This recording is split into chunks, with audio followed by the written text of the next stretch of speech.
عبداللہ بن مسلمہ قامبی نے بیان کیا، ان سے امام مالک نے، ان سے ابو زناد نے، ان سے اعرج نے اور ان سے ابو ہریرہ رضی اللہ عنہ نے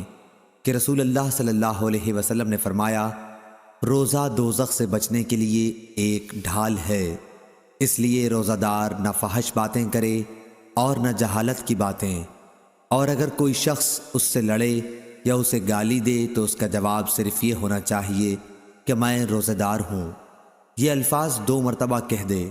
اس ذات کی قسم جس کے ہاتھ میں میری جان ہے، روزہ دار کے منہ کی بو اللہ کے نزدیک مشک کی خوشبو سے بھی زیادہ پسندیدہ اور پاکیزہ ہے۔ اللہ تعالیٰ فرماتا ہے، بندہ اپنا کھانا پینا اور اپنی شہوات میرے لیے چھوڑتا ہے، روزہ میرے لیے ہے اور میں ہی اس کا بدلہ دوں گا، اور دوسری نیکیوں کا ثواب بھی اصل نیکی کے 10 گنا ہوتا ہے۔ صحیح بخاری حدیث نمبر 1894۔ ابو حازم سلمہ بن دینار نے بیان کیا اور ان سے سہل بن سعدی رضی اللہ عنہ نے کہ رسول کریم صلی اللہ علیہ وسلم نے فرمایا، جنت کا ایک دروازہ ہے جسے ریان کہتے ہیں، قیامت کے دن اس دروازے سے صرف روزے دار ہی جنت میں داخل ہوں گے، ان کے سوا اور کوئی اس میں سے نہیں داخل ہوگا۔ پکارا جائے گا کہ روزے دار کہاں ہیں؟ وہ کھڑے ہو جائیں گے، ان کے سوا اس سے اور کوئی نہیں اندر جانے پائے گا، اور جب یہ لوگ اندر چلے جائیں گے تو یہ دروازہ بند کر دیا جائے گا، پھر اس سے کوئی اندر نہ جا سکے گا۔ صحیح بخاری حدیث نمبر 1896۔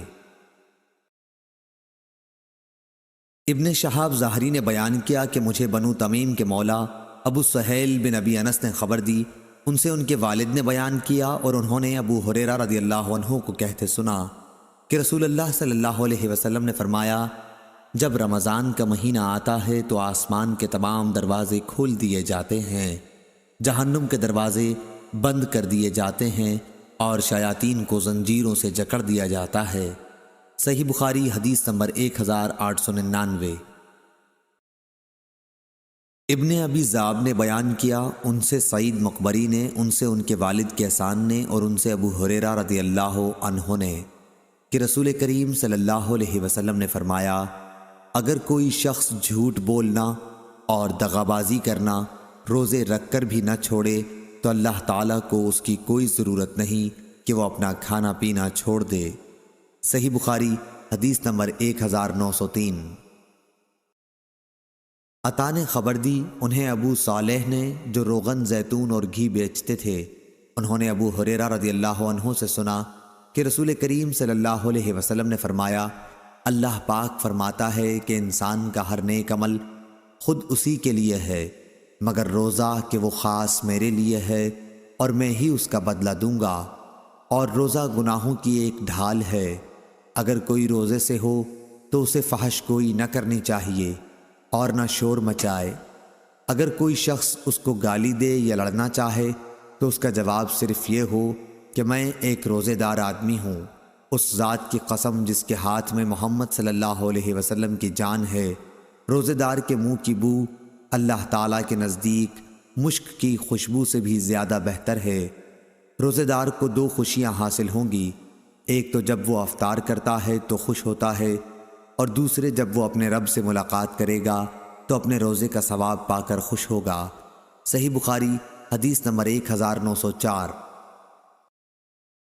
علقمہ نے بیان کیا کہ میں عبداللہ بن مسعود رضی اللہ عنہ کے ساتھ جا رہا تھا، آپ نے کہا کہ ہم نبی کریم صلی اللہ علیہ وسلم کے ساتھ تھے، تو آپ صلی اللہ علیہ وسلم نے فرمایا،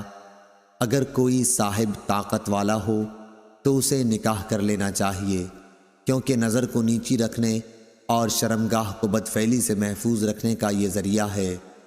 اور کسی میں نکاح کرنے کی طاقت نہ ہو تو اسے روزے رکھنے چاہیے، کیونکہ وہ اس کی شہوت کو ختم کر دیتا ہے۔